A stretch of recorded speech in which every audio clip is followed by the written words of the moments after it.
بسم الله الرحمن الرحیم. الحمد لله و الصلاة و السلام علی رسول الله. برادر سوال نمودند که آیا برای مسلمان در سرکف، کلیسا، معبدهای کافرها، عبادتگاه کافرها کار کردن، کار و فعالیت نمودن جایز است یا نیست؟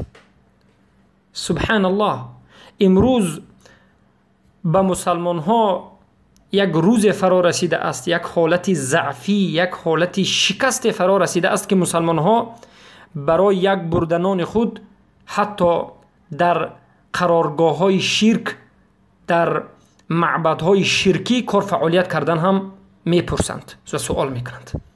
و حتی میبینیم که مسلمان ها یافت میشد که خود را مسلمان میگند نگهدارنده معبد، یک پاک کننده و تازه کننده یک منطقه و مکان و مستقر شرک هستند.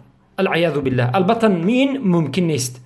برای مسلمان حرام است که در یک منطقه و در یک مکانی که شرک انجام می شود در همونجا کار فعالیت بکند.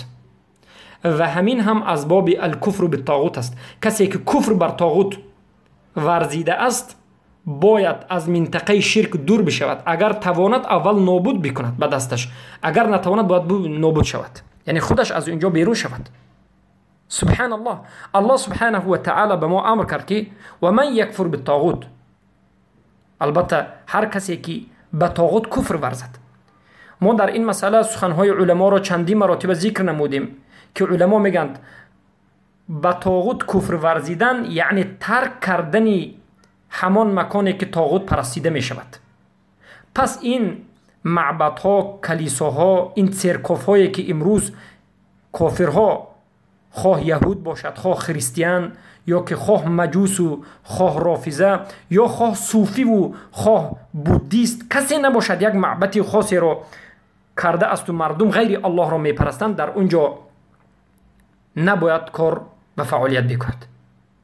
هر کسی که در اونجا ریزا می شود و کار می کند، عمل می کند، داند که کفر بر طاغوت ندارد و خودش هم کافر و مشرک می شود.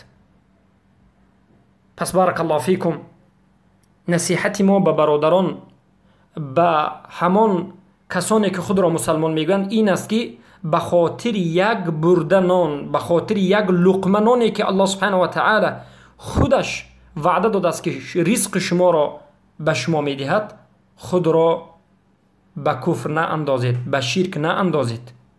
نگاه کننده، پاک کننده، کمک کننده، تازه کننده، پاسبان منطقه شرک و کفر نباشید. پوشیدن کلیسا، پوشیدن تمام جایی که در اونجا شرک بعد از پوشیدن شما به جا می آید برای مسلمان حرام است. چرا که این تعاون به شرک و کفر است، کمک کردن به شرک و کفر است. الله سبحانه و تعالی ما را من کرد ولا تعاونوا علی الاثم والعدوان، به گناه و دشمنی و دیگر چیزها کمک نکنید. کجا رسد شرک؟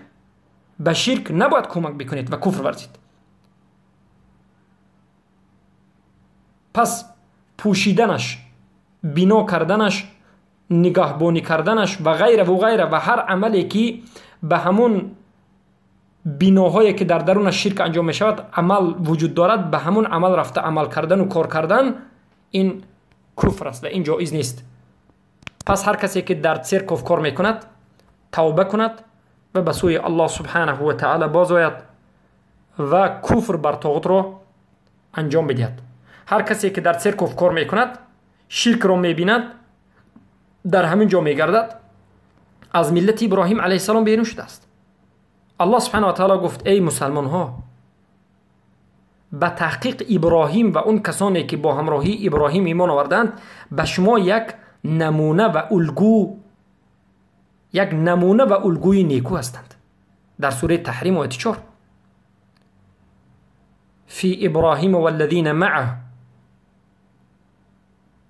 لقد كان لكم اسوة حسنة في ابراهیم والذین معه اذ قالوا لقومهم إنا براء منكم ومما تعبدون من دون الله.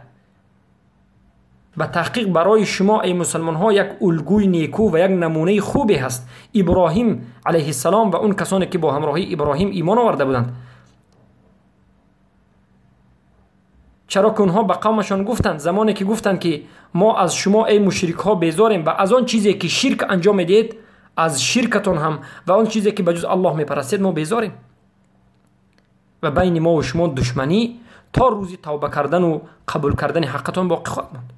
پس ای مسلمان، وقتی که شرک را دیدی، منطقه شرک را دیدی، از اونجا دست بکش، دور شو و به اونجا کفر و عداوت ورز. بارک الله فیکم.